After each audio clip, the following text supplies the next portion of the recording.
It's Shravan Keval and welcome back to my channel. तो आज हम आए हैं दोबारा से अपने एपिसोड 2 के साथ of our series that is बायोगियर अफेरी विद श्रवण केवल। चलो भाई, आज शुरू करने वाले हैं अपना एपिसोड 2। तो पहले एपिसोड 2 का तुम्हें थोड़ा सा ओवरव्यू तो दे दूं कि आज होने क्या वाला है, आज का धमाकेदार टॉपिक क्या है। चलिए भाई, आज का हमारा एपिसोड 2 जो हम शुरू करने वाले हैं वो है हमारा respiration which is the energy factory of our body. इसे हम पढ़ने वाले हैं। इसमें बड़ा हल्का सा फुल्का सा टॉपिक है, फटाफट से खत्म कर देंगे 40-45 मिनट में, ज्यादा टाइम हम नहीं लेंगे। तो चलिए देखिए, एपिसोड 2 धमाकेदार तरीके से खत्म करते हैं। चलो, अब देखो भैया, इसमें हमारा सिंपल सा टॉपिक है रेस्पिरेशन। रेस्पिरेशन होता क्या है? पिछले चैप्टर में हमने जो पढ़ा, पिछले लेक्चर में जो हमने पढ़ा, वो हमने पढ़ा न्यूट्रिशन के बारे में कि न्यूट्रिशन क्या है भाई, कि ये किस तरह से ये हमारी फूड फैक्ट्री है, किस तरह से हमारे फूड बन रहा है प्लांट्स के अंदर, जो हमारे अंदर, या हम किस तरह से उस खाने में जो अच्छी चीजें हैं उन्हें हमारी बॉडी यूटिलाइज करिए, कैसे मेंटेनेंस करिए, वो सारी चीजें हमने पढ़ी। उसमें हमने जो एक चीज पढ़ी क्या थी, कि हमें एनर्जी चाहिए थी, और एनर्जी के लिए हमने क्या किया, खाने को तोड़ा। और खाने को तोड़ने के लिए हमें किस चीज की जरूरत पड़ी, ऑक्सीजन की जरूरत पड़ी। इतनी चीज हमने पिछले लेक्चर में ये हमने पढ़ा, ये हमारा टोटल ओवरव्यू हो गया। ठीक है, अब वो जो ऑक्सीजन की जरूरत पड़ रही थी ना, उस ऑक्सीजन का जो तमाशा है वो हम इस चैप्टर में, इस यूनिट में देखेंगे, इस टॉपिक के अंदर देखेंगे कि आखिर इस एपिसोड में हम करेंगे, ये देखेंगे ये ऑक्सीजन का क्या तमाशा है, क्या खेल खेलता है ऑक्सीजन सबके साथ। चलो, इसमें सबसे पहले थोड़ा सा पीछे का हम एक बार रिवीजन मार लेंगे। सबसे पहले हमने क्या पढ़ा था, फोटोसिंथेसिस होती है। फोटोसिंथेसिस के लिए हमें क्या चाहिए होती है, जड़ी बूटी चाहिए होती है। जड़ी बूटी कहाँ मिलती है, गुफा के अंदर, और उस गुफा का नाम क्या था भाई, क्लोरोप्लास्ट गुफा का नाम था। अब वो जड़ी बूटी बोलती है कि मुझे तुम सूरज की किरणें दो, तब जाके मैं तुम्हें खाना बना के दूंगी, वरना भैया टाटा बाय बाय खत्म। तो हमने क्या किया, ठीक है तुझे सूरज की किरणें चाहिए, हम तुझे सूरज की किरणें देंगे। हमने उसे क्या दी, सनलाइट प्रोवाइड करा दी। उसने क्या करा, हमें खाना बना के दिया। खाना बना के दिया, खाना हमारा क्या था, ग्लूकोज था। साथ में वो हमें क्या देती है, ऑक्सीजन भी देती है। ठीक है, ऑक्सीजन हमें दिया उसने। ये जो ऑक्सीजन हमें मिला, इस ऑक्सीजन का क्या खेल है वो हम अब रेस्पिरेशन वाले टॉपिक में पढ़ेंगे।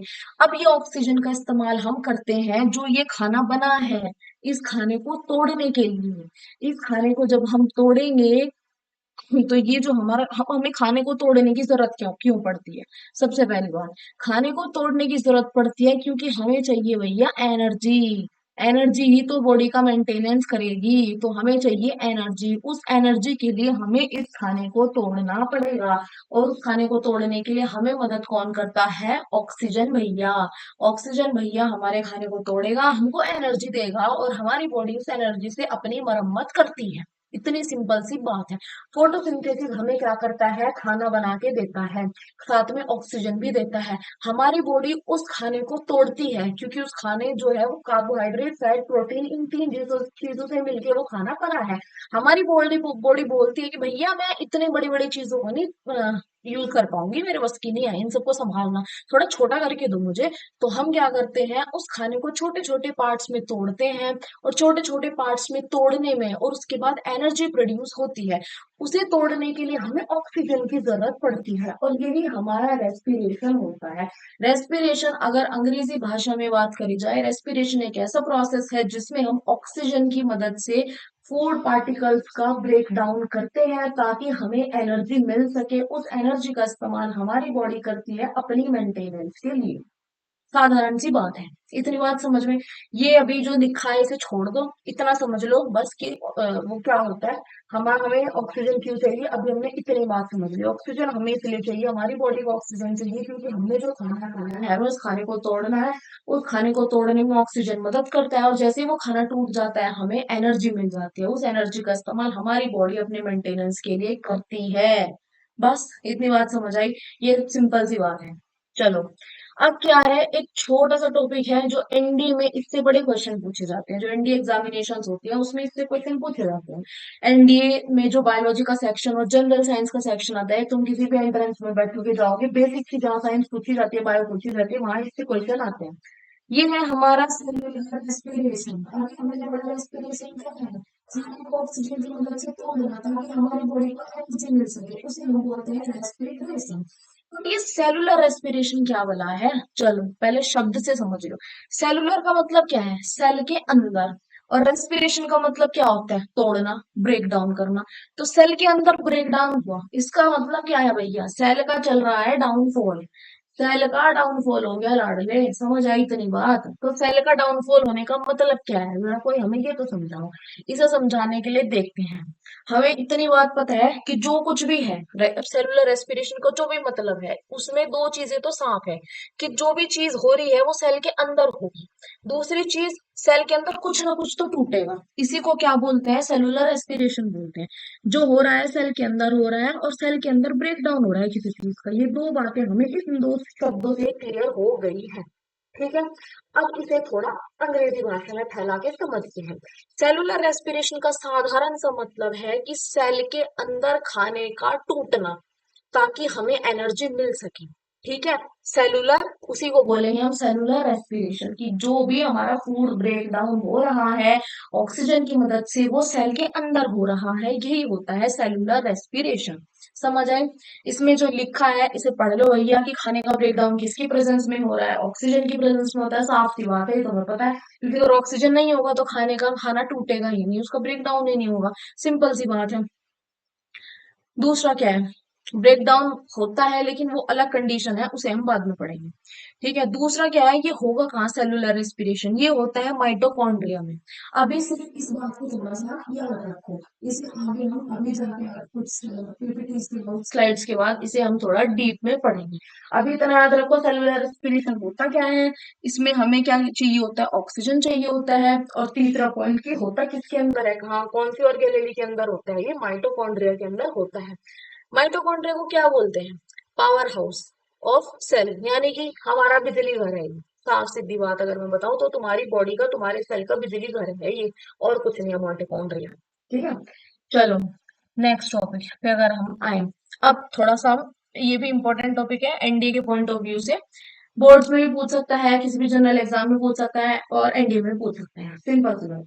हमें पता है हमारा सेल होता है, सेल के अंदर साइटोप्लाज्म होता है, और ऑर्गेनेलीज प्रेजेंट होती हैं। अब जो साइटोप्लाज्म है एक तो हमारे पास, और एक हमारी ऑर्गेनेली होती है माइटोकॉन्ड्रिया।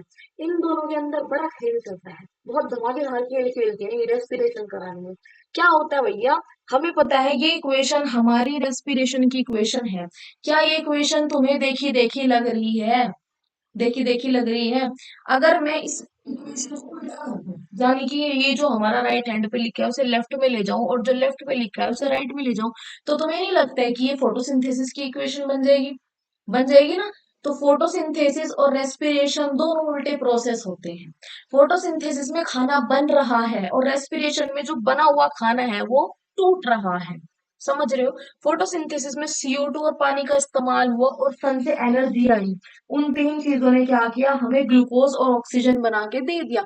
वही रेस्पिरेशन में हमने ऑक्सीजन की मदद से खाने को तोड़ा, और क्या लिया? एनर्जी ले ली। तो दोनों के दोनों उल्टे प्रोसेस होते हैं, ये चीज याद रखिएगा। अब हम देखते हैं साइटोप्लाज्म और माइटोकॉन्ड्रिया का खेल क्या है। साइटोप्लाज्म में जब भी क्या होगा भैया, हमारे पास ग्लूकोज आया, ठीक है, मैंने कहा तुम्हें, तुम्हारे सेल को बोला कि ये ले ग्लूकोज ले और मुझे इसे तोड़ के दे दे। ठीक है। सबसे पहले क्या होगा? तुम्हारा सेल ग्लूकोज उठाएगा, मतलब खाने को उठाएगा। ग्लूकोज मतलब खाना, खाने को उठाएगा। वो खाने को उठा के लेके जाएगा साइटोप्लाज्म में। कहाँ लेके जाएगा? जो सेल है, सेल का जो साइटोप्लाज्म है, ये हमारा सेल है, सेल के अंदर ये हमारा माइटोकॉन्ड्रिया है, यहाँ पे क्या है? हमारा साइटोप्लाज्म प्रेजेंट है। तो तुम्हारा जो सेल होगा सबसे पहले खाने को उठाएगा, और उसे कहाँ लेके जाएगा? यहाँ साइटोप्लाज्म के अंदर लेके जाएगा। साइटोप्लाज्म के अंदर खाना टूटना शुरू होगा, लेकिन साइटोप्लाज्म बोलता है मैं तेरा खाना तोड़ूंगा, लेकिन मैं ऑक्सीजन यूज नहीं करूंगा। साफ बात है, मुझे है ऑक्सीजन से परहेज, मैं ऑक्सीजन यूज नहीं करूंगा। खाने को तो तोड़ूंगा, ग्लूकोज को तोड़ूंगा, लेकिन ऑक्सीजन यूज नहीं करूंगा। ठीक है। तो हमारे सेल को भी अब खाना तोड़ना है। खाना हम डायरेक्ट माइटोकॉन्ड्रिया में पहुंचा नहीं सकते, हमारी बॉडी सेल दिक्कत कर जाएगा, सेल के पास ही, बेचारे के पास कोई ऑप्शन नहीं है। अब खाना माइटोकॉन्ड्रिया में जाएगा तो वो साइटोप्लाज्म से होके जाएगा। साइटोप्लाज्म क्या है भैया? पहरा दे रहा है, यहाँ खड़ा है, देख रहा है। ठीक है। वो बोलेगा अच्छा खाना ले जा रहे हो अंदर, ऐसे नहीं ले जा सकते तुम, तुम्हें हमें मेरे से पास होके जाना पड़ेगा। तो हमारा जो फूड होगा सबसे पहले यहाँ पे सेल के साइटोप्लाज्म में होगा। साइटोप्लाज्म में अब ये खाना क्या करेगा? साइटोप्लाज्म बोलता है ठीक है मैं तेरे खाने को तोड़ूंगा और तभी उसे माइटोकॉन्ड्रिया में जाने दूंगा, लेकिन मैं जो तेरा खाना तोड़ूंगा ना, मुझे ऑक्सीजन नहीं चाहिए, मैं बिना ऑक्सीजन के तोड़ दूंगा। तो हमारा सेल क्या बोलता है ठीक है भाई, क्या कर सकते हैं, माइटोकॉन्ड्रिया तक तो पहुंचाना है, बाहर यहाँ पहरेदार बैठे हैं साइटोप्लाज्म, तो हम कुछ नहीं कर सकते। तो साइटोप्लाज्म जब खाने को तोड़ता है उस प्रोसेस को बोलते हैं ग्लाइकोलिसिस। एनडीए में पूछे जाने वाला क्वेश्चन है, बहुत ही बेसिक है, वैसे डीप में 11th क्लास का कॉन्सेप्ट है, लेकिन इतना शब्द थोड़ा बहुत याद रखो, अगर एमसीक्यू में कहीं आ जाए दिख जाए ताकि तुम समझ सको, बस डीप में नहीं जा रहे हैं। ठीक है?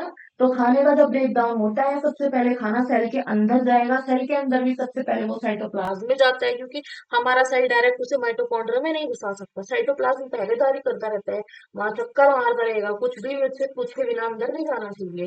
साइटोप्लाज्म बोलता है अच्छा ग्लूकोज लेके आए हो, खाना लेके आए हो, चलो एक तो मैं तुम्हारी मदद करता हूँ, मैं पहले से थोड़ा सा तोड़ूंगा उसके बाद तो अंदर जाने दूंगा इसको। हम बोलते हैं, हमारा सर बोलता है ठीक है भैया, तेरा घर है, तेरा मकान है, जैसी तेरी मर्जी, हमें तो बस अंदर तक पहुंचा देगी कैसे भी करके। तो साइटोप्लाज्म क्या बोलता है ठीक है, मैं इसको पहले तोड़ूंगा लेकिन मैं ऑक्सीजन की मदद से नहीं तोड़ूंगा, अब हम भी मजबूर है, हमें खाना अंदर तक पहुंचाना है, साइटोप्लाज्म इसका बढ़िया फायदा उठा रहा है। हमने बोला ठीक है भाई तोड़ दे तो वो ऑक्सीजन का यूज नहीं करेगा और खाने का ब्रेक डाउन करेगा। इस प्रोसेस को बोलते हैं हम ग्लाइकोलिसिस। ये प्रोसेस होता कहाँ है? साइटोप्लाज्म में होता है, अभी तो ये पढ़ा 10 मिनट से इसी पे लगे हैं। ठीक है, अब खाना साइटोप्लाज्म ने तोड़ दिया और उसे पहुंचा दिया माइटोकॉन्ड्रिया के अंदर, जहां हमें उसे पहले भेजना था। अब माइटोकॉन्ड्रिया बोलता है कि हम हमें खाने को तोड़ने के लिए क्या चाहिए? ऑक्सीजन चाहिए। माइटोकॉन्ड्रिया के पास बढ़िया ऑक्सीजन है, माइटोकॉन्ड्रिया बोलता है तुम टेंशन ना लो, कहीं का लोड ना लो, मैं तुम्हारे खाने का पूरा ब्रेक डाउन कर दूंगा और तुम्हें एनर्जी भी दे दूंगा और ऑक्सीजन की मदद से तोड़ूंगा। हम भी खुश, सेल भी खुश और खाना भी टूट रहा है। इस प्रोसेस को क्या बोलते हैं? Cellular respiration. क्या बोलेंगे? Cellular respiration. तो ग्लाइकोलिसिस होता है हमारे ग्लूकोज का ब्रेक डाउन, लेकिन ऑक्सीजन की एब्सेंस में, और कहाँ होगा? साइटोप्लाज्म में होगा, उसे बोलते हैं ग्लाइकोलिसिस। दूसरा होता है सेलुलर रेस्पिरेशन, जिसमें हमारा खाना टूटता है। ठीक है, मतलब जो हमारा खाना ग्लाइकोलिसिस में टूटने के बाद हमें जो भी मिलता है, वो हमारा जो भी प्रोडक्ट होता है वो प्रोडक्ट चला जाएगा माइटोकॉन्ड्रिया में। माइटोकॉन्ड्रिया उस प्रोडक्ट को आगे ऑक्सीजन की मदद से तोड़ देगा और इस प्रोसेस को बोलते हैं हम सेलुलर रेस्पिरेशन, और हमें मिल जाएगी एनर्जी जो हमें चाहिए थी। तो ये ग्लाइकोलिसिस क्या है, सेलुलर रेस्पिरेशन क्या है, ये होते कहाँ है, ये 4 क्वेश्चन पूछे जाते हैं एनडीए में। ठीक है, बाकी बोर्ड में भी आ सकते हैं तो उस हिसाब से पढ़ें। अब नेक्स्ट टॉपिक, एक बहुत ही कॉमन क्वेश्चन पूछते हैं एनडीए में, भाई ब्रीदिंग और रेस्पिरेशन में डिफरेंस क्या है? ब्रीदिंग का मतलब होता है ऑक्सीजन अंदर लेके जाना, CO2 बाहर निकाल देना, साधारण इनहेलेशन और एक्सहेलेशन जो होता है उसे बोलते हैं ब्रीदिंग। रेस्पिरेशन होता है खाने का, फूड का ब्रेक डाउन करना, तोड़ना उसे, खाने को ऑक्सीजन की मदद से, उसे बोलते हैं हम रेस्पिरेशन। इन दोनों के बीच में डिफरेंस पूछ लिया जाता है बस। दूसरा, आगे दूसरा जो क्वेश्चन पूछा जाता है टाइप ऑफ रेस्पिरेशन, एनडीए में पूछ लिया जाता है और तुम्हें उसमें भी पूछ लेगा, वो बोर्ड में भी पूछ लेगा। दो तरह की रेस्पिरेशन होती है, एरोबिक और एनएरोबिक।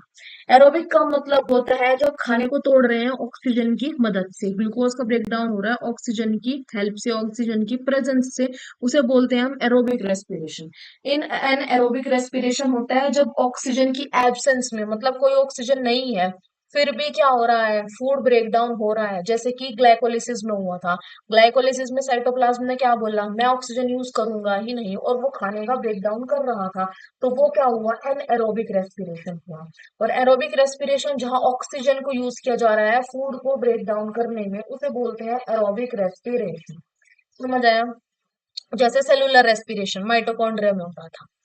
ठीक है, चलिए जी, ये रहा सिंपल सा। इसमें अब ये वही डायग्राम में समझाया गया है, ये तुम्हारा वही सेल है, सेल के अंदर ये साइटोप्लाज्म प्रेजेंट है। साइटोप्लाज्म के अंदर कौन सा प्रोसेस होता है? ग्लाइकोलिसिस प्रोसेस होता है। ग्लाइकोलिसिस के अंदर क्या होता है, जो हमारा खाना है उसे तोड़ा जाता है, खाने को तोड़ रहे हैं हम, वो जो हमारा खाना है उसे क्या बोलते हैं? ग्लूकोज। ग्लूकोज का फॉर्मूला हमने पिछले टॉपिक में भी पढ़ा था, C6H12O6। कितने कार्बन है? 6 कार्बन है। अब एक ग्लूकोज में होते हैं 6 कार्बन, इस ग्लूकोज को तोड़ा जाता है साइटोप्लाज्म में के अंदर बाय द प्रोसेस ग्लाइकोलिसिस। और ये एक ग्लूकोज दो पायरुवेट के मॉलिक्यूल में टूटता है। पायरुवेट होता है एक ऐसा कंपाउंड जो 3 कार्बन से मिलके बना होता है। ग्लूकोज के पास कितने कार्बन है? 6 कार्बन है। ग्लूकोज से हमें क्या मिल रहा है? 3 कार्बन वाला कंपाउंड। ठीक है, तो मतलब हमारे हमने 6 कार्बन को तोड़ा, तो हम इसे 3 + 3 में तोड़ सकते हैं।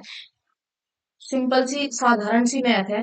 तुम्हारे पास 6 टॉफी है, तो तुम्हें वो टॉफी दो बच्चों में बांटनी है, या तुम्हें वो मान लो टॉफी किसी बच्चे को देनी है, ठीक है, तो तुमने क्या किया कि 3 3 करके दी। 3 टॉफी आज दे दी और 3 टॉफी उसे कल दे दी, तो दी तो तुमने उसे पूरी 6 ही है ना। चाहे तुमने 3 आज और 3 कल दी हो, तुमने उसे 6 टॉफी तो दी ना टोटल। तो इसी तरह से होता है यहाँ पे भी क्या होता है, हमारे पास ग्लूकोज है, ग्लूकोज 6 कार्बन से मिलके बना है। तो अब वो ग्लूकोज टूटता है पायरुवेट में, लेकिन पायरुवेट के पास होते हैं 3 कार्बन। ठीक है, तो अगर मैं क्या करूं, सेल को सेल के अंदर दो पायरुवेट बना दूं, एक पायरुवेट के पास 3 कार्बन है, तो दो पायरुवेट के पास कितने हो जाएंगे? 6 कार्बन, 3 + 3। ग्लूकोज के पास कितने कार्बन है? 6 कार्बन है। पायरुवेट के पास होते हैं 3 कार्बन। तो मुझे पायरुवेट के 3 कार्बन को 6 में बदलने के लिए कितने मॉलिक्यूल पायरुवेट के चाहिए होंगे? 2 मॉलिक्यूल पायरुवेट के चाहिए होंगे। ठीक है, अगर भाई समझ नहीं आ रहा, ये बहुत बेसिक सी मैथ है, तो याद करें कि हमेशा हमेशा एक ग्लूकोज जो होगा, जब ग्लाइकोलिसिस होता है, ग्लाइकोलिसिस का साधारण सा मतलब है, ग्लाइको का मतलब ग्लूकोज होता है और लिसिस का मतलब तोड़ना, ग्लूकोज का तोड़ना, ग्लूकोज का टूटना। तो ग्लूकोज जब टूटता है, एक ग्लूकोज जब टूटता है, तो 2 मॉलिक्यूल बनते हैं पायरुवेट के सेल के अंदर, और उसके साथ साथ एनर्जी भी रिलीज होती है। ठीक है, और ग्लाइकोलिसिस जो प्रोसेस होता है उसमें ऑक्सीजन की जरूरत नहीं पड़ती। ठीक है, ये ऑक्सीजन के एब्सेंस में होता है, तो इसे एनएरोबिक रेस्पिरेशन भी हम बोलते हैं। समझ आया? ये इक्वेशन याद रखिएगा। अब ग्लाइकोलिसिस क्या होता है, ये है सेम टू सेम, कि ग्लाइकोलिसिस क्या होती है, पहली स्टेज होती है सेलुलर रेस्पिरेशन की, साइटोप्लाज्म में होती है, इसे ऑक्सीजन की जरूरत नहीं पड़ती। ग्लाइकोलिसिस के तुरंत बाद क्या होता है, हमारा सेलुलर रेस्पिरेशन, जिसके अंदर क्या होता है, हमारा ऑक्सीजन की मदद से जो ऊपर पायरुवेट बना है, वो पायरुवेट आगे टूटता है माइटोकॉन्ड्रिया के अंदर। ठीक है, सिंपल सी बात, इतना समझ आया? चलिए, क्या है, ये कुछ 3 इक्वेशन है जो एनडीए में भी पूछी जाएंगी, बोर्ड्स में भी पूछी जाएंगी, किसी भी एंट्रेंस में बैठ जाओ तो वहां पूछी जाती हैं। हमें पता है कि जो ग्लूकोज है, ग्लूकोज किस में टूटता है? पायरुवेट के अंदर टूटता है। अभी पीछे पड़ के आए हो तुम। अब ये जो पायरुवेट है ना, ये पायरुवेट खाली नहीं बैठ सकता। अब ये पायरुवेट 3 तरह की रिएक्शन शो करेगा, 3 तरह से ये काम करते हैं। सबसे पहली होती है, अगर पाइरुवेट जो है ईस्ट के अंदर बना है, ईस्ट क्या है हमारी, एक तरह की फंगस होती है, ईस्ट फंगस। ठीक है, माइक्रो ऑर्गेनिज्म बोल लो तुम इसे। तो ईस्ट के अंदर क्या है, अगर ये पाइरुवेट ईस्ट के अंदर बना, हमने कहा कि पाइरुवेट हमारे पास बन गया और ये पाइरुवेट हमारे ईस्ट के अंदर बना है। ईस्ट के अंदर अगर ऑक्सीजन नहीं होगी, तो पाइरुवेट किसमें टूटता है? इथेनॉल, CO2 और एनर्जी, मतलब कि शराब देता है हमें। क्या देता है? शराब देता है। ये पाइरुवेट ऑक्सीजन की कमी में, ईस्ट की प्रेजेंस में हमें इथेनॉल देता है।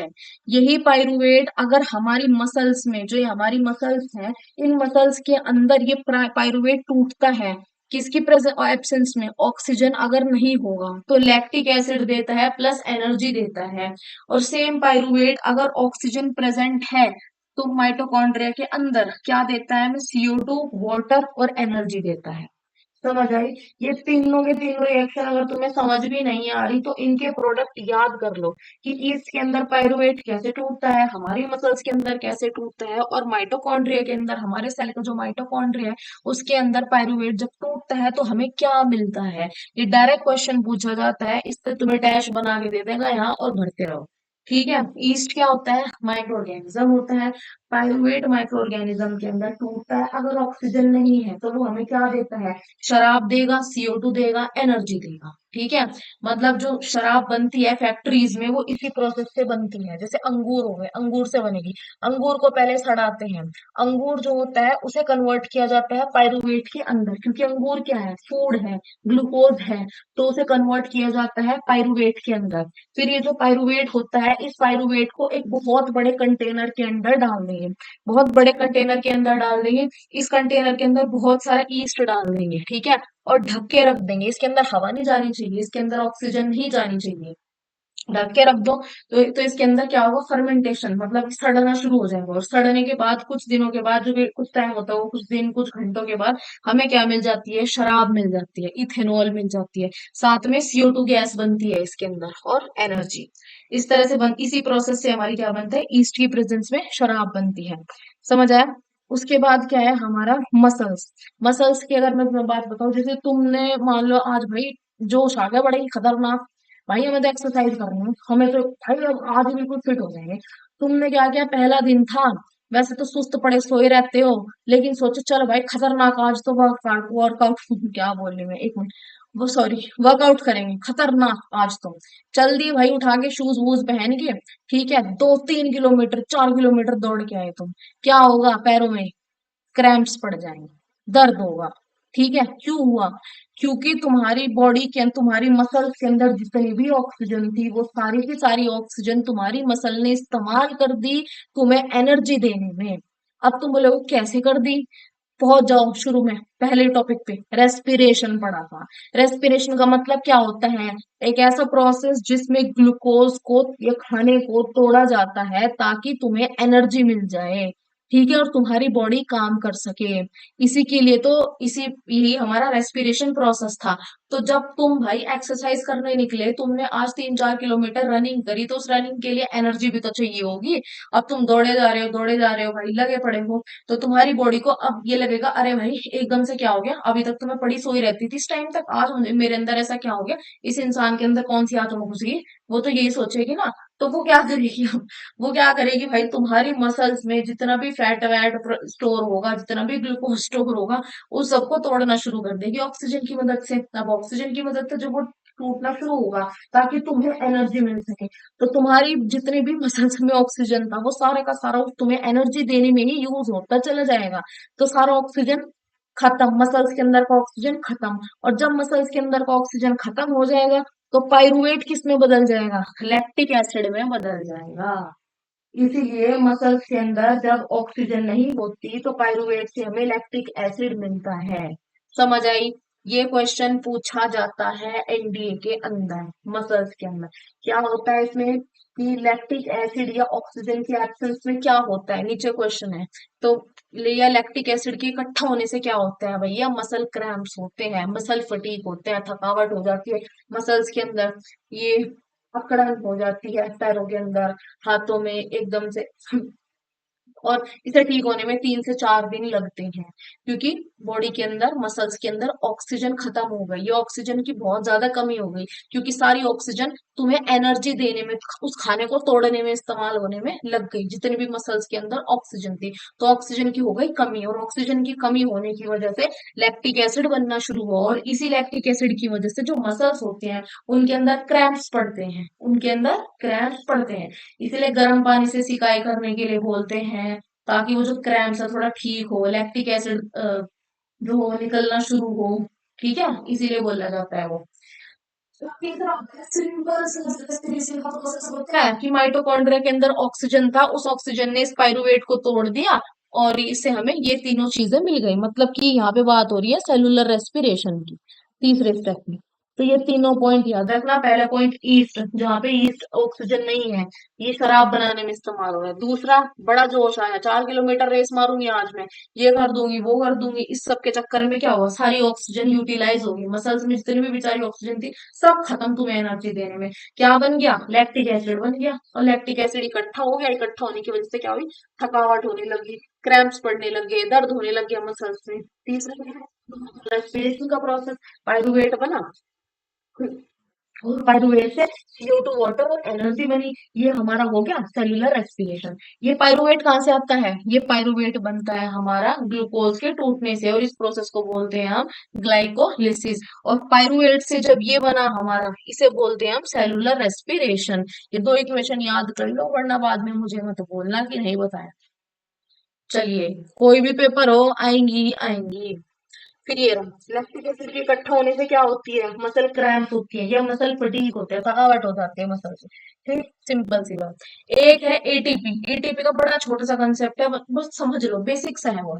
सबसे पहले इसकी डेफिनेशन पता होनी चाहिए। एटीपी की डेफिनेशन होती है एडिनोसिन ट्राइफॉस्फेट। ट्राइफॉस्फेट का मतलब तीन फॉस्फेट प्रेजेंट होते हैं इसमें। फॉस्फोरस सुना है, फॉस्फोरस की ही आयनिक फॉर्म को फॉस्फेट बोलते हैं।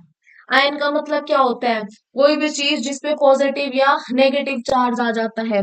जैसे कि Mg2 पॉजिटिव हो गया, तो ये जो टू पॉजिटिव का मतलब है, इसका मतलब है ये आयन बन गया। अगर Mg होता तो मैग्नीशियम होता, लेकिन Mg पे अगर मैं पॉजिटिव या नेगेटिव का साइन लगा दूं, इसका मतलब ये आयन बन गया। तो अडीनोसिन ट्राइफॉस्फेट, फॉस्फेट का मतलब भी है, यही है कि फॉस्फेट आयन की बात हो रही है। ये होती है energy currency of the cell. बनती कहाँ है, माइटोकॉन्ड्रिया में, मतलब कि बिजली घर में बनती है हमारे ये एनर्जी। ठीक है, और ये बनती कब है, रेस्पिरेशन के टाइम ही बनती है। रेस्पिरेशन जब होगा, सेलुलर रेस्पिरेशन या क्या बोलते हैं वो, ग्लाइकोलिसिस होगा, तो उस टाइम पे हमें एनर्जी मिलेगी। ठीक है, अभी एटीपी जो है ना, ये दो चीजों से मिलके बनी है, एडीपी प्लस पीआई।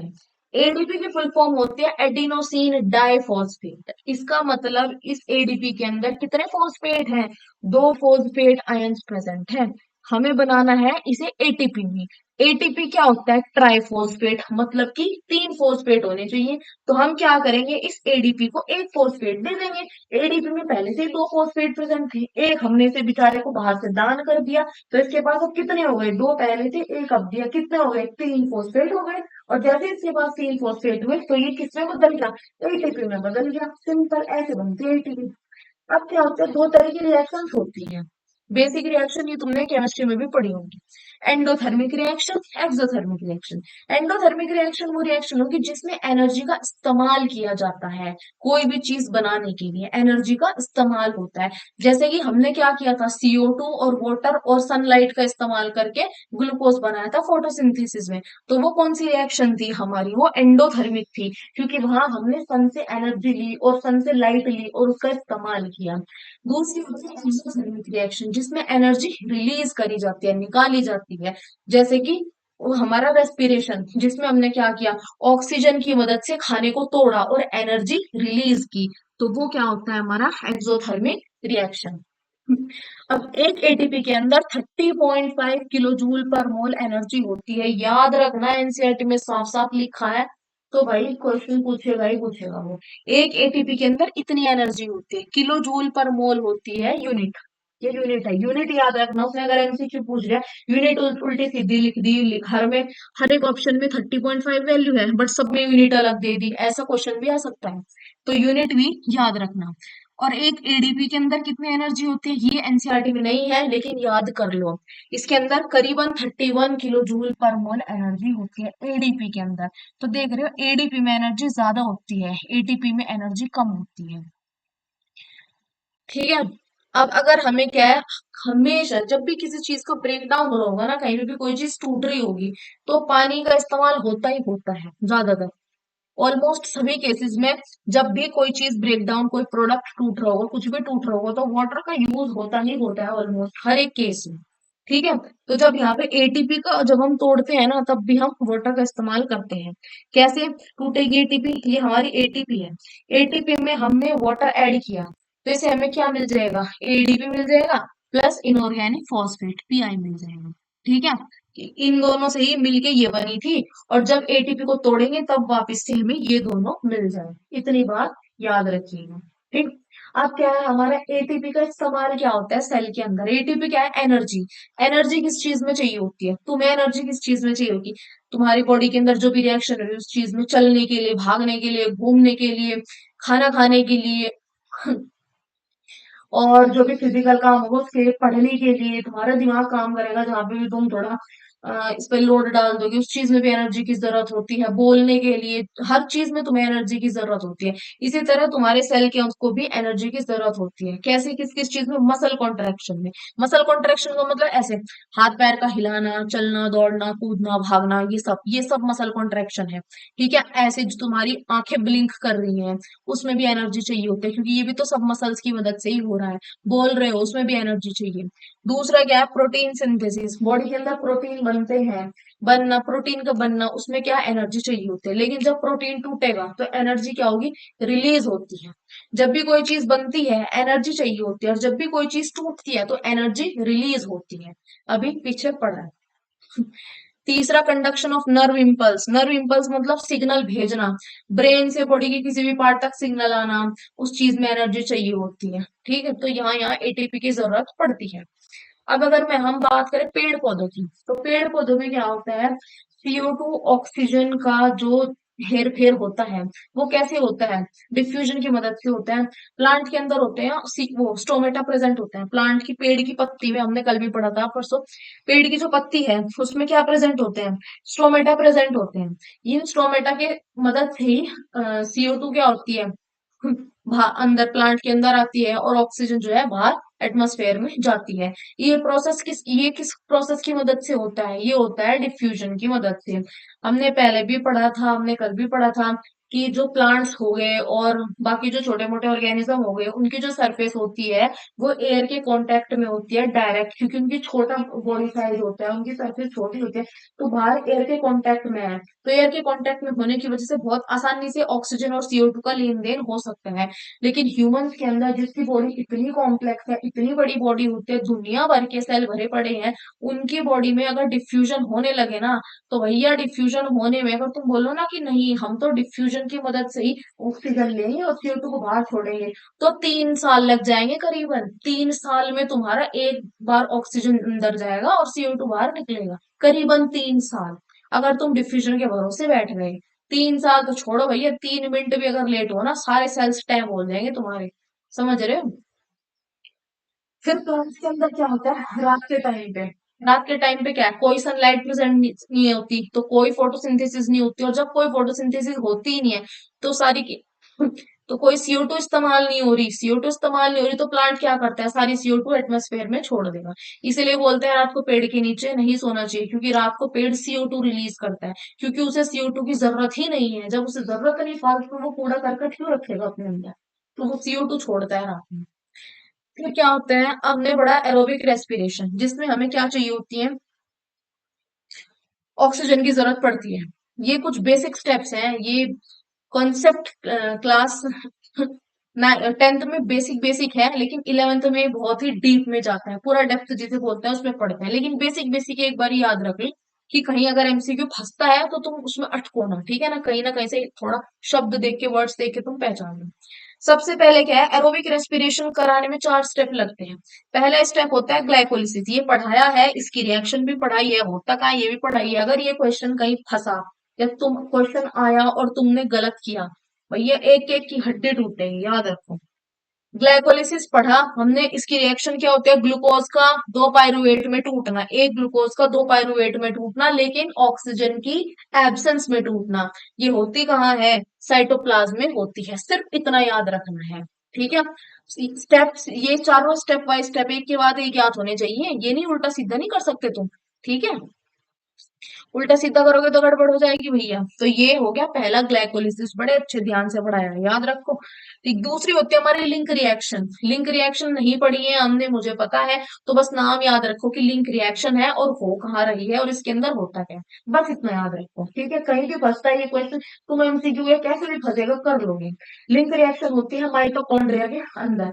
ठीक, इसमें क्या होता है, जो ऊपर पाइरुवेट बना था ग्लाइकोलिसिस में, उस पाइरुवेट को तोड़ा जाता है एसिटाइल को ए में, एसिटाइल को ए में। ठीक है, पाइरुवेट को तोड़ते हैं एसिटाइल को ए में, किसके अंदर, लिंक रिएक्शन के अंदर, और ये होती कहाँ है, माइटोकॉन्ड्रिया में।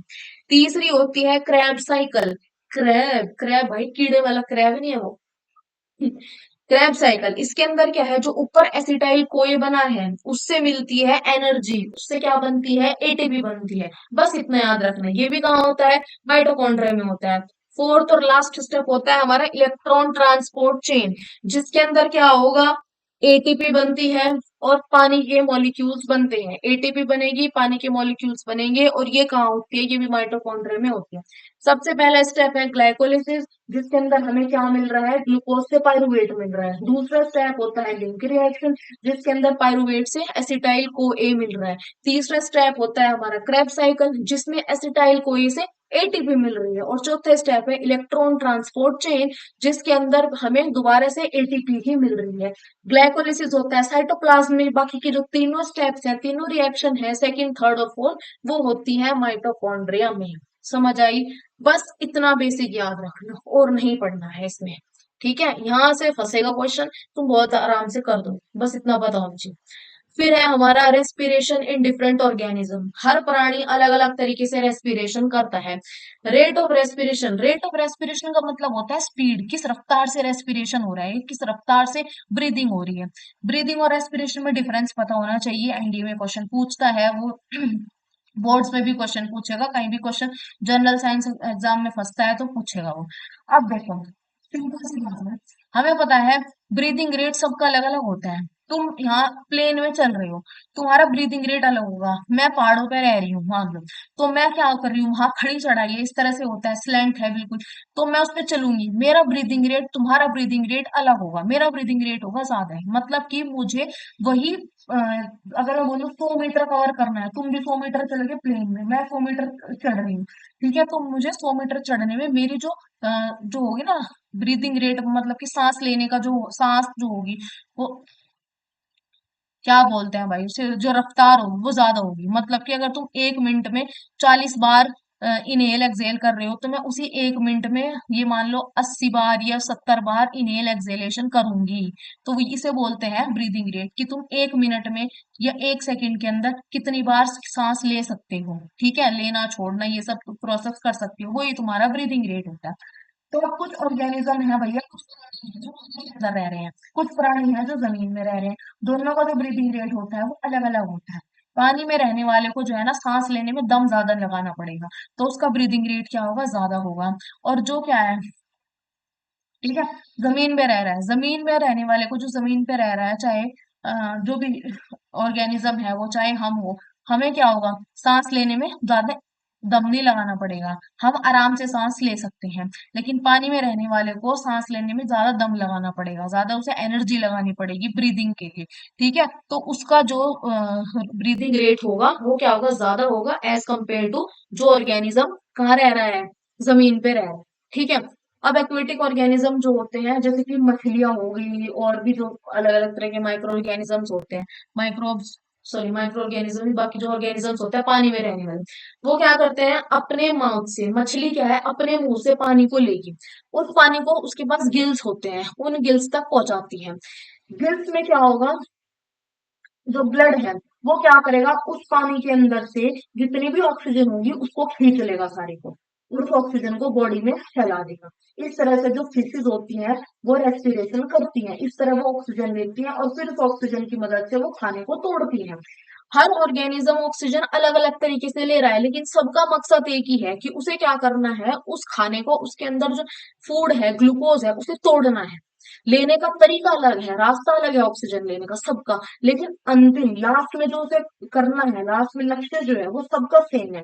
गोल सबका सेम है, खाने को तोड़ना और एनर्जी लेना सबका सेम है। चाहे वो जमीन पे रह रहा हो, चाहे कोई पानी में रह रहा हो, चाहे हम इंसान हो, सबका एक ही मकसद है, उस ऑक्सीजन को, फूड को तोड़ने में यूज करना।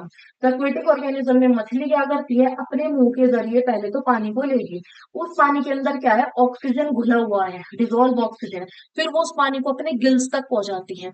गिल्स क्या करते हैं? उसके अंदर अब ब्लड की क्या होगा? गिल्स में क्या होगा? जो ब्लड होता है, ब्लड क्या करेगा? पानी के अंदर से उस डिजोल्व ऑक्सीजन को निकाल लेगा, और उस डिजोल्व ऑक्सीजन का फिर इस्तेमाल करता है ग्लूकोज को तोड़ने के लिए। सिंपल सी बात है, समझ आई? फिर है जो जमीन पे रहने वाले ऑर्गेनिज्म है, वो क्या करते हैं? जमीन पे रहने वाले जो ऑर्गेनिज्म है उनकी जो बॉडी सरफेस है ना, जैसे कि अर्थवर्म हो गया, ये हो गए, या और क्या बोल रहे हैं भाई, इंसेक्ट्स हो गए, कुछ भी, उनकी जो बॉडी होती है ना वो डायरेक्ट हवा के कांटेक्ट में है, तो उनकी जो स्किन होती है वो स्किन की मदद से ही एयर को का एक्सचेंज करते हैं, ऑक्सीजन लेंगे, CO2 निकाल देंगे। सिंपल सी बात हो। ठीक है, उनका जो सरफेस एरिया होता है ना बहुत बड़ा होता है। उनका जमीन पे रहने वाले ऑर्गेनिज्म का सरफेस एरिया बहुत बड़ा है, तो वो क्या करते हैं अपनी सिंपल सी स्किन की मदद से ही या ऑर्गन्स की मदद से ही क्या करता है अपना ऑक्सीजन CO2 का लेन देन कर लेते हैं बड़े आराम से, बड़े आसान तरीके से, क्योंकि छोटे से ऑर्गेनिज्म होते हैं, सरफेस एरिया ज्यादा होता है और छोटी सी उनकी बॉडी होती है, तो धड़ धड़ से अपना एक्सचेंज बढ़िया चलता रहता है, उन्हें कोई अलग सिस्टम की जरूरत नहीं पड़ती।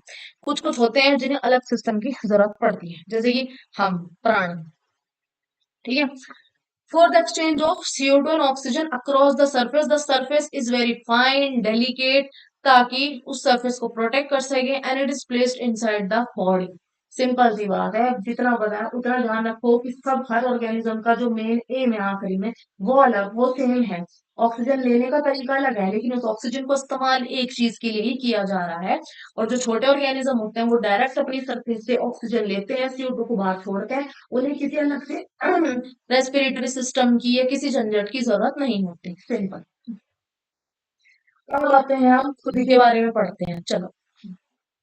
हमारे अंदर रेस्पिरेशन कैसे होता है? सबसे पहले तो गर्मी बहुत है, गर्मी बढ़िया भैया, हाइड्रेट रहते रहो भाई, पानी पीते रहो, बड़ी गर्मी।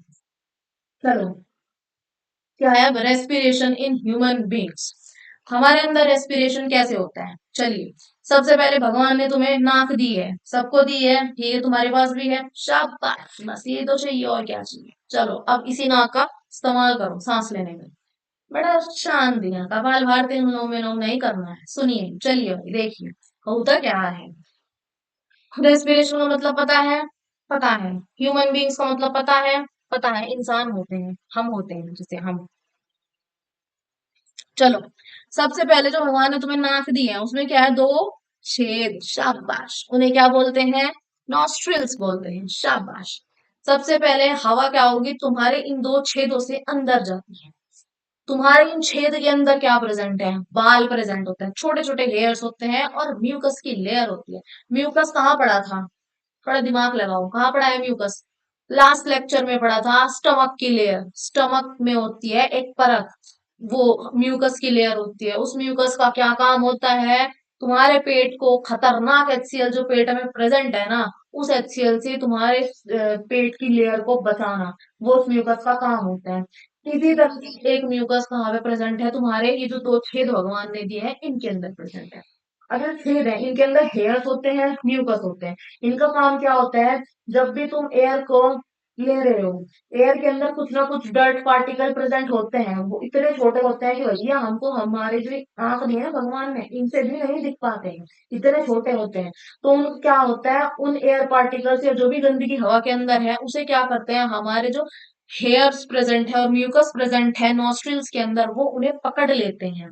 ठीक है, ट्रैप कर लेंगे अपने पास। ठीक है, उसके बाद हवा को बिल्कुल साफ कर देंगे, बिल्कुल चका, एकदम से फर्स्ट क्लास हवा हो गई। अब वो हवा क्या आ जाएगी तुम्हारे थ्रोट में, यहाँ से निकलती है, यहाँ जो ट्रैकिया, लैरिंग्स, ये सब जो प्रेजेंट होते हैं, यहाँ से क्या आ जाती है तुम्हारे फेफड़ों के अंदर। समझ आई? चलिए जी, अब हमें पता है तुम्हारा ये गला है, थ्रोट है, ये ट्रैकिया होता है।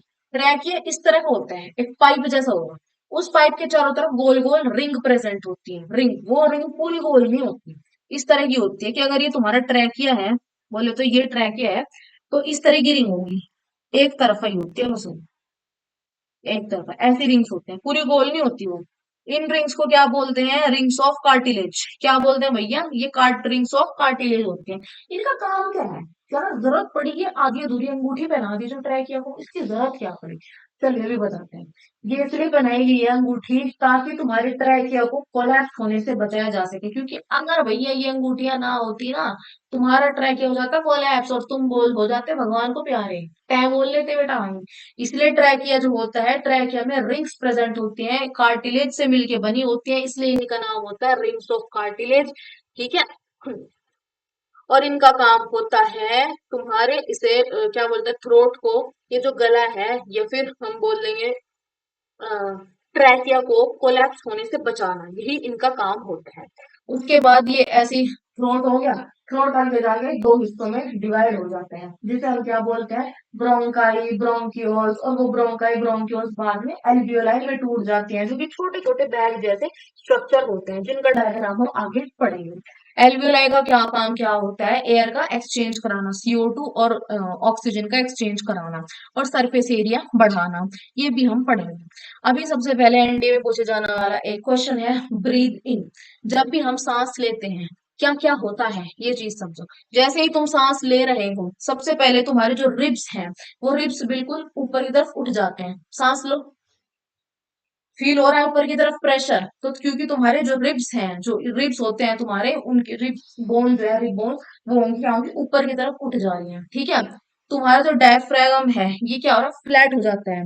मतलब कि डायफ पता है क्या होता है, जैसे ये लंग्स हैं, लंग्स के नीचे एक इस तरह का स्ट्रक्चर होता है, इसे डायफ्राम बोलते हैं। ये डायफ्राम क्या हो जाता है, बिल्कुल फ्लैट हो जाता है ऐसे। अगर ये ऐसे था ना, तो ये ऐसे हो जाएगा जब तुम सांस लेते हो, ठीक है। चेस्ट जो होगी तुम्हारी एक्सपेंड कर जाएगी, ये देखो, ब्रीद करो ऐसे, तो ये एक्सपेंड हो जाती है चेस्ट। क्या हो रहा है, जो रिब्स हैं वो उठ जाते हैं, जो हमारा डायफ्राम है वो फ्लैट हो जाता है, और जो चेस्ट है वो लार्ज हो जाएगी, मतलब कि वो फूल जाती है, ठीक है।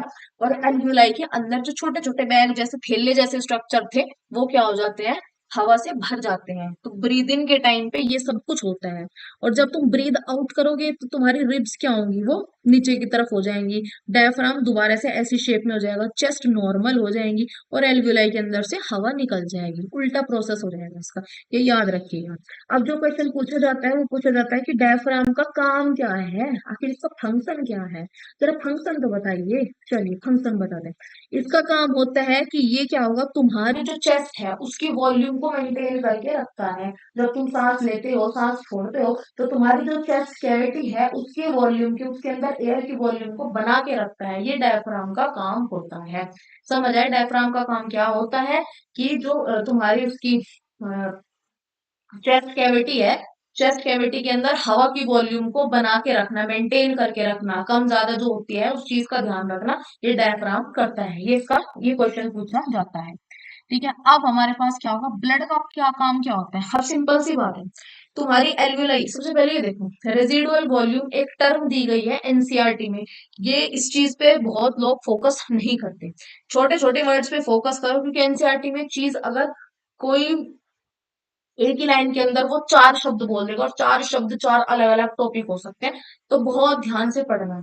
ये एक टर्म दी गई है, ये टर्म हम लोगों को देखने को मिलती है जब हम 11th की बायो पढ़ते हैं, उसमें हमें देखने को मिलती है ये term, residual volume of air. इसका साधारण सा मतलब है कि जब तुमने अपने, मतलब तुम सांस लो, जैसे तुम ब्रीद इन कर रहे हो और तुमने ब्रीद आउट कर दिया, पूरा दम लगा के सारा ब्रीद आउट कर दिया, ठीक है। तुम्हें क्या लगेगा भाई, तुम्हारे फेफड़ों के अंदर से सारी हवा बाहर निकल गई। जब तुम पूरा दम लगा के एक्सहेल कर दोगे, उसके बाद भी कुछ ना कुछ हवा तुम्हारे फेफड़ों के अंदर, तुम्हारी एल्वियोलाई के अंदर बच जाती है। उस बची हुई हवा को ही बोलते हैं रेजिडुअल वॉल्यूम ऑफ एयर। समझ आई, वो हवा जो तुम्हारे लंग्स के अंदर रह जाएगी, जब तुम पूरा दम लगा के सारी हवा निकाल दोगे, पूरा दम लगा के एक्सहेल कर दोगे, उस हवा को बोलते हैं रेजिडुअल वॉल्यूम ऑफ एयर। ठीक है, ये टर्म है। अगर उसने 1 नंबर 2 नंबर में पूछ ली, एमसीक्यू में पूछ ली, मुझे मत बोलना ये 11th की टर्म है भैया, लेकिन तुम्हारी एनसीईआरटी में दी हुई है, इसलिए बोल रही हूँ, बहुत ध्यान से इसकी डेफिनेशन याद करनी।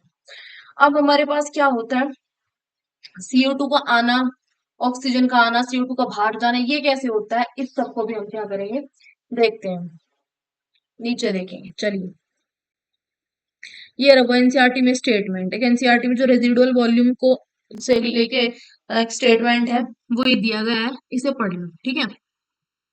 अब देखो, when body size is large, तो डिफ्यूजन क्या होगा, can not deliver oxygen to all parts. हमें पता है हमारी बॉडी का साइज बहुत बड़ा है, इतना बड़ा बॉडी का साइज है कि डिफ्यूजन जो है वो क्या करता है, एक एक सेल तक पहुंच के ऑक्सीजन नहीं दे पाता। मैंने अभी बताया कि अगर डिफ्यूजन, तुम चाहते हो ना कि डिफ्यूजन चले तुम्हारी बॉडी में, तो एक बार ऑक्सीजन डिलीवर करने में ही उसे, तुम्हारी बॉडी को, क्या डिफ्यूजन के प्रोसेस को, तुम्हारी बॉडी के एक एक सेल तक ऑक्सीजन पहुंचाने में 3 साल लग जाएंगे। तब तक तो तुम टपक लोगे, ठीक है। सो बॉडी के अंदर क्या होगा, ऑक्सीजन पहुंचाना भी जरूरी है, डिफ्यूजन काम कर नहीं रहा इस तरीके से, डिफ्यूजन भी बड़ी बदतमीज दिखा रहा है, इतना लंबा टाइम ले रहा है। तो क्या करना पड़ेगा, बॉडी को कुछ ना कुछ तो बनाना पड़ेगा, कुछ ना कुछ झोल करना पड़ेगा। तो बॉडी क्या करती है, बॉडी बोलती है चलो पकड़ के ले आओ भाई, हथियार पकड़ के ले आओ। बॉडी उठा के लाते हैं हीमोग्लोबिन को। हीमोग्लोबिन को बोलते हैं रेस्पिरेटरी पिगमेंट, कि इसी को अब हम अपना नौकर बनाएंगे और इसी से हम अपना काम निकलवाएंगे। तो बॉडी लेके आती है हीमोग्लोबिन को, बड़ी तारीफ करती है उसकी कि तू तो ये है, तू तो वो है, तू तो यहाँ का राजा है, तू रेस्पिरेटरी पिगमेंट है, तू ही ब्लड में प्रेजेंट है, तुझे आरबीसी का राजा बना देंगे, ये कर देंगे, वो करके देंगे।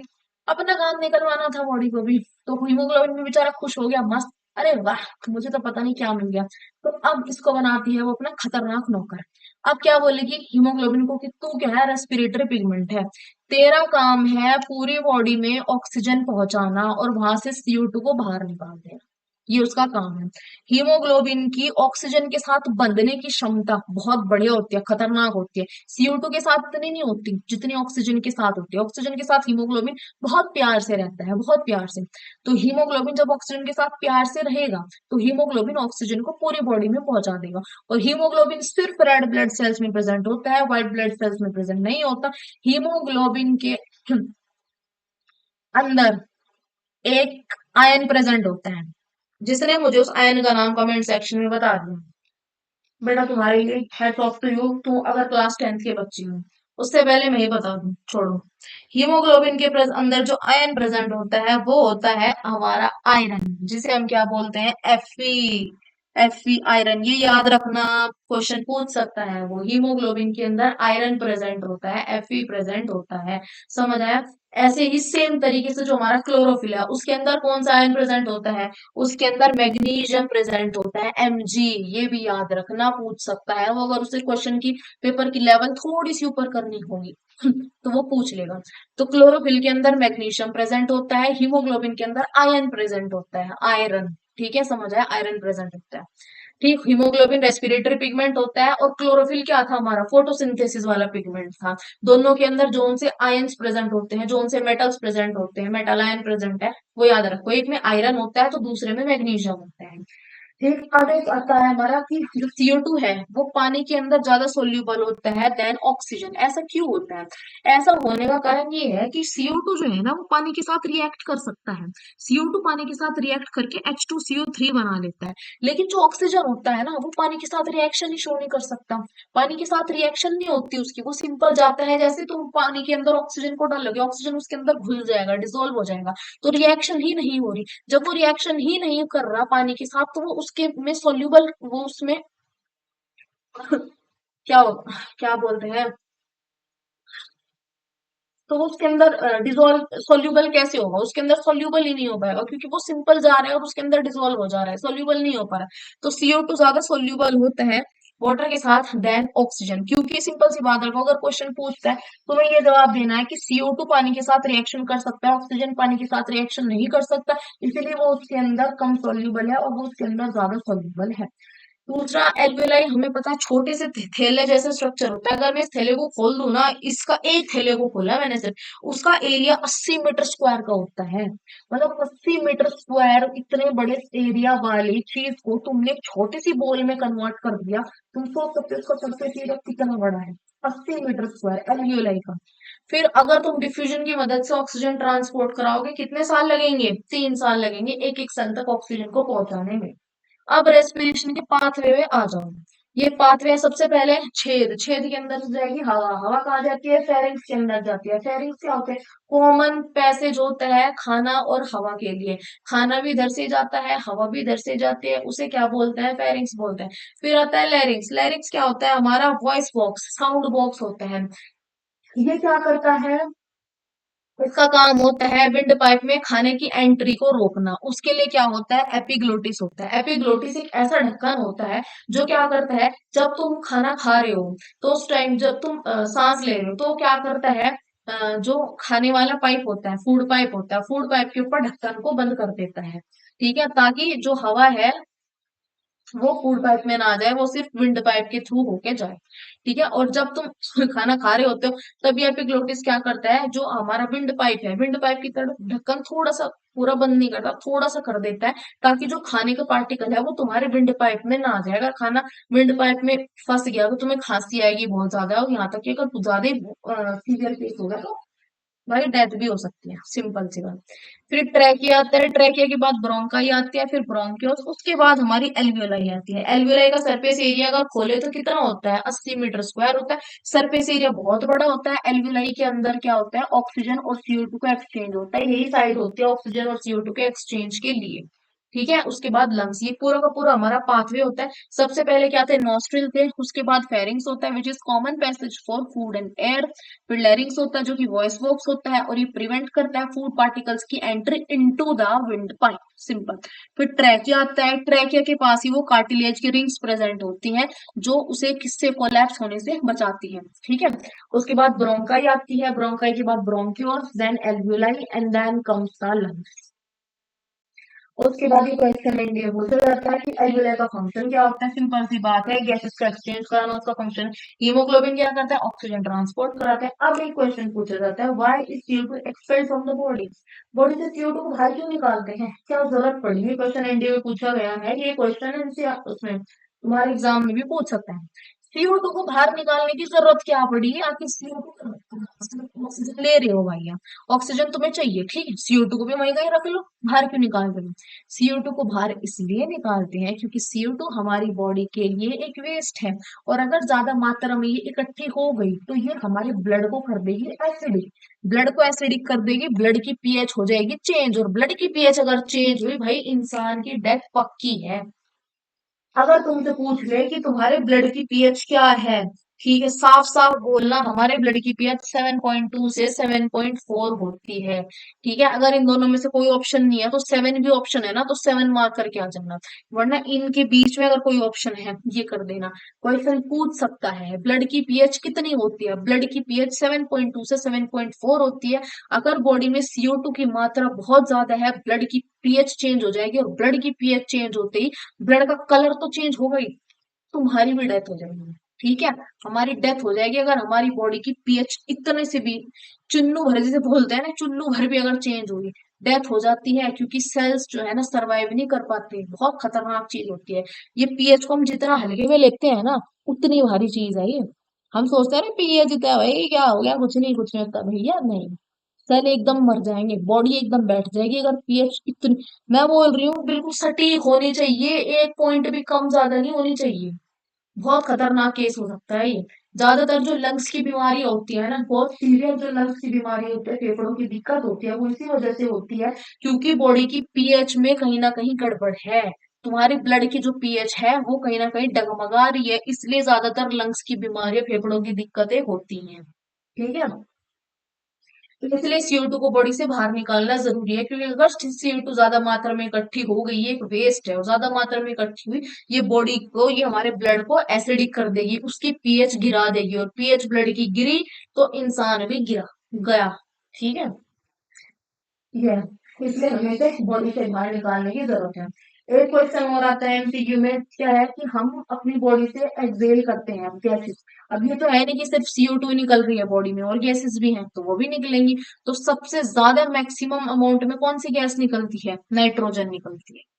याद रखना, हमें क्या लगता है अगर ऑप्शन देगा तुम्हें लगेगा CO2, नहीं भैया, CO2 तो निकल ही रही है, नाइट्रोजन गैस होती है जो सबसे ज्यादा बॉडी में निकलती है। बहुत सारी गैसेस को हम एक्सहेल करते हैं, उसमें से एक गैस नाइट्रोजन भी होता है जो कि मैक्सिमम अमाउंट में होता है, मैक्सिमम एक्सहेल की जाती है। ये है हमारा human respiratory system. Human respiratory system में देखो, ये नेसल कैविटी है, ठीक है, ये थ्रोट होता है, ये एपिग्लोटिस, ईसोफेगस, ट्रैकियम, लैरिंग्स, ब्रोंकाई, फिर ये होता है हमारे यहाँ पे ब्रोंक्यूल्स होते हैं, ये ब्रोंक्यूल्स। ठीक है, और ये यहाँ पे क्या होते हैं हमारे एल्वियोलाई, ये एल्वियोलाई का स्ट्रक्चर उसने पूरा खोल के दिखा दिया कैसे है। ये हमारे ब्रोंक्यूल्स है, और ये हमारे छोटे छोटे जो बैग लाइक स्ट्रक्चर है, ये एल्वियोलाई होते हैं। और ये जो तुम्हें रेड कलर के और ब्लू कलर के दिख रहे हैं, ये क्या है हमारे, ये आर्टरी और वो है, आर्टरी है और वेन्यूल है, मतलब कि वेन है, समझ आया। फिर डायफ्राम, समझ आए डायफ्राम क्या है? ये होता है हमारा डायफ्राम। जब हम ब्रीद इन करते हैं, ब्रीद इन करने से बिल्कुल फ्लैट हो जाता है, ब्रीद आउट करने से ये अपनी शेप ले लेता है। ये है हमारे एल्वियोलाई का स्ट्रक्चर। एल्वियोलाई का स्ट्रक्चर, अब इसमें देखो एल्वियोलाई में गैस का खेल क्या है, इसे समझते हैं। सबसे पहले क्या है, ये एयर अंदर आती है, तुमने इनहेल किया, हवा आई, सबसे पहले हवा कहाँ आएगी, यहाँ पे आएगी, तुम्हारे ट्रैकिया में आती है, ब्रोंकाई, ब्रोंक्यूल्स, उसके बाद तुम्हारे एल्वियोलाई में जाएगी। हवा एल्वियोलाई के अंदर जाती है, इस हवा के अंदर क्या है, ऑक्सीजन प्रेजेंट है। ये ऑक्सीजन अंदर गई, ऐसे ऐसे ऐसे, तुम्हारी एल्वियोलाई के चारों तरफ क्या होती है, ब्लड वेसल प्रेजेंट होती हैं। इन ब्लड वेसल्स के अंदर रेड ब्लड सेल्स घूम रहे होते हैं, उन रेड ब्लड सेल्स में क्या होता है, हीमोग्लोबिन भी होता है। तो हवा आती है, ऑक्सीजन, ऐसे ऑक्सीजन अंदर आएगी आएगी, ये जो तुम्हारे ये ब्लड आर्टरीज घूम रही है, इसके अंदर आर्टरी के अंदर क्या है, खून चल रहा है, ब्लड चल रहा है, आरबीसी है, हीमोग्लोबिन है। तो ये जो रेड ब्लड सेल्स हैं, ये जो हीमोग्लोबिन है, इस ऑक्सीजन को ले लेंगे, और ये हीमोग्लोबिन पूरी बॉडी के अंदर से जितनी भी गंदी गैस है, गंदा ब्लड है, उस गंदे ब्लड को क्या है, इसके पास जो एल्वियोलाई है उसके पास इकट्ठा करके ले आएंगे, और चारों तरफ ऐसे अपना बाउंड्री बना के बैठ जाएंगे, एक एक एल्वियोलाई की तरफ बाउंड्री बना लेंगे। ठीक है, और जैसे ही इन्हें दिखेगा कि भाई एल्वियोलाई जो है ना, मतलब कि एल्वियोलाई के अंदर ऑक्सीजन आ रहा है, बैठ जाएंगे इंतजार में, इससे ऑक्सीजन ले लेंगे, और अपना जो पूरी बॉडी का गंदा ब्लड इकट्ठा करके लाए हैं, उस ब्लड से CO2 को एल्वियोलाई को दे देंगे। एल्वियोलाई CO2 लेगी, CO2 लेने के बाद उसे कहाँ लेके जाएगी, ट्रैकिया में ले जाएगी, ट्रैकिया के बाद वो बाहर से नॉस्ट्रिल से बाहर निकाल देगी। इस तरह से CO2 और ऑक्सीजन का एक्सचेंज चलता रहता है। आई होप तुम्हें समझ आ रहा है। सबसे पहले हवा आएगी, हवा नॉस्ट्रिल से ट्रैकिया, ट्रैकिया से ब्रोंक्यूल, फिर ब्रोंकियाई, उसके बाद कहाँ जाएगी, एल्वियोलाई के अंदर आएगी। एल्वियोलाई ये होती है, एल्वियोलाई की बाउंड्री पे जो ब्लड वेसल्स हैं वो बैठे रहते हैं, मतलब कि जो ये है तुम्हारी वेन्स वगैरह हैं, आर्टरीज वगैरह हैं, ये सब बैठी हुई होती हैं, ऐसे गोल गोल घेरा बना के, बिल्कुल घेर के बैठी है, कि इसे नहीं छोड़ने वाले हम। ठीक है, ये पूरी बॉडी के अंदर से क्या लेके आती है, गंदा ब्लड लेके आती है। उस गंदे ब्लड के अंदर क्या होता है, CO2 प्रेजेंट होती है, और यहाँ से जैसे ही ऑक्सीजन वाली हवा आएगी, ऑक्सीजन इस गंदे ब्लड के अंदर चला जाएगा, और गंदे ब्लड के अंदर जो CO2 है वो क्या होगा, एल्वियोलाई के अंदर आ जाएगा और बॉडी के बाहर निकल जाएगा। गंदा ब्लड क्यों बोल रही हूँ मैं इसे, क्योंकि उसके अंदर CO2 प्रेजेंट है। तो उस ब्लड को साफ करने के लिए क्या होती है, ये ब्लड वेसल्स जो है हमारी, ये एल्वियोलाई के चारों तरफ घेर के बैठ जाती हैं, ताकि इसके अंदर से CO2 को बॉडी के बाहर निकाल सके, और अच्छा अच्छा ऑक्सीजन ले सके, ताकि अच्छा ब्लड बन सके। तो ये होता है, इतनी बेसिक बात हमें समझनी है। तो ये था हमारा पूरा का पूरा रेस्पिरेशन। अभी इसमें एक लास्ट टॉपिक बचा है, factors affecting rate of respiration. कौन कौन से फैक्टर हैं जो रेस्पिरेशन की रेट को बढ़ाते हैं, अफेक्ट करते हैं। अगर टेम्परेचर बढ़ेगा तो रेस्पिरेशन का रेट बढ़ेगा, जैसे कि तुम दौड़ रहे हो, या फिर गर्मी होगी, बहुत ज्यादा गर्मी हो रही है, या तुम चढ़ रहे हो, कहीं भी चढ़ाई कर रहे हो, तो क्या होगा, तुम्हारी बॉडी के अंदर गर्मी बनेगी, गर्मी बन रही है, गर्मी बढ़ रही है, इसका मतलब तुम्हारा रेस्पिरेशन की रफ्तार भी बन रही है। इसका मतलब क्या है, कि जो तुम्हारी बॉडी है उसके अंदर बहुत तेज तेज ग्लूकोज का ब्रेकडाउन हो रहा है, ऑक्सीजन बहुत तेजी से काम कर रहा है, ग्लूकोज तोड़ रहा है। मॉइस्चर बढ़ता है तब रेट ऑफ रेस्पिरेशन बढ़ेगी, ऑक्सीजन ज्यादा होगा बॉडी के अंदर, तब वो क्या करेगा, ज्यादा ऑक्सीजन, इसका मतलब वो खाने को ज्यादा तोड़ेगा, और खाने को ज्यादा तोड़ रहा है मतलब रेट बढ़ रहा है। फिर खाना ज्यादा होगा तब भी रेट ऑफ रेस्पिरेशन बढ़ेगा, एक्सरसाइज कर रहे हो तुम तब भी रेट ऑफ रेस्पिरेशन बढ़ेगा। तो ये 5 कंडीशन है, temperature, moisture, food, oxygen, exercise. इन पांचों में से अगर जोन से भी बढ़ती है तो रेट ऑफ रेस्पिरेशन बढ़ता ही बढ़ता है। सिंपल सी बात।